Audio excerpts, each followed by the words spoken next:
part. Now let's just cap Goku and Vegeta's power to Super Saiyan Blue for a low ball of Super Saiyan Blue Gogeta's power, because it gets complicated when you start talking about Master Blue evolutions or Ultra Instincts or Kaioken's. Let's use the multiplication of power of Super Saiyan Blue being 20 quadrillion for Goku, 20 quadrillion for Vegeta. Stacked together, that's 40 quadrillion of an increase from one base form. Then multiply by 100, you get 4 quintillion of an increase from one base form part. And this is only base form Gogeta. Respectively, using my other Super Saiyan Blue multipliers, base Gogeta could also be 400 billion or 100 million. And then you get 80 decillion times of an increase for Super Saiyan Blue Gogeta from base form Goku or Vegeta, or 800 quintillion or 50 trillion for my other methods. That is magnificent. Even though Broly was adapting to each new level of power, the jump from base Gogeta to Super Saiyan Blue was far too much of a climb, and Gogeta eventually broke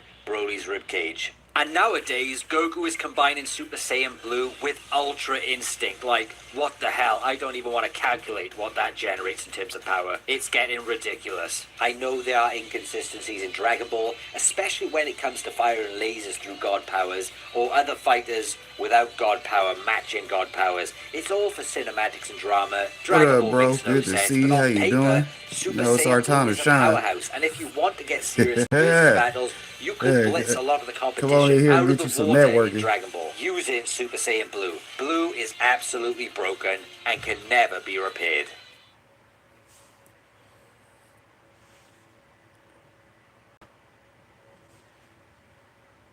Input from the World Tournament. After that, we were introduced to some Fist of the North Star bandits that got lost and found their way to Dragon Ball. Now, this one introduces something interesting. If you know anything about Sun Wukong, the character Goku is based on, you know he has 3 iconic tools. Goku has 2 of the 3 tools, but Toriyama never introduced the 3rd, that tool being the sealing gourd. Here, it has the power to seal someone if they don't answer when their name is called. After being sealed, they're turned into a liquid that if someone drinks, they can steal the sealed person's power. Kinda OP, huh? Luckily, Goku is able to avoid being converted with the power pole, and turns the gourd on its owners. Goku lets the villagers keep the gourd. Shame he couldn't keep it, as this is filler. But it's not really his style to use something like that anyway. The bandits are no match for Goku, but assuming they've been using the gourd for a while, they're probably pretty strong. So... But y'all understand why Akira Toriyama left that out of the story, right?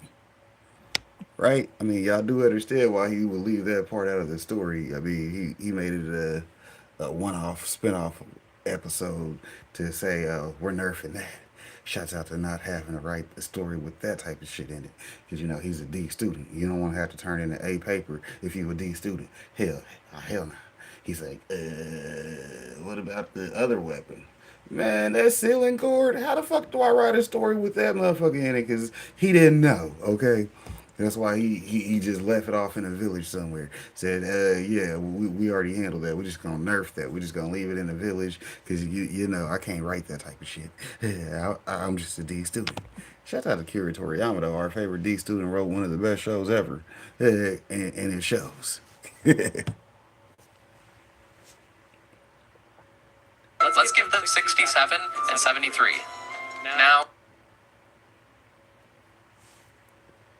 Is Vegeta the best husband in Dragon Ball? Vegeta found himself a rival upon entering the Demon Realm. Hypus showed his interest in Bulma, and Vegeta's sensors as her husband quickly started working. From that point onwards, Vegeta has always had an eye on Bulma. In episode 14 of the anime, right when the party was about to enter the Demon Realm, they found out that the ship was not going to endure this final leg of the journey, so all of them would have to fly. However, Bulma is the only one of them all to not have the ability to fly, and even though Hypus kinda stepped in, Vegeta quickly took care of it. Without a single doubt, Vegeta just got Bulma to wrap her arms around him, and then the two of them abandoned the ship. This is just another instance of Vegeta looking after Bulma, obviously the most memorable one being his fit of rage after Beerus slapped her. And this begs the question, after all he's been through,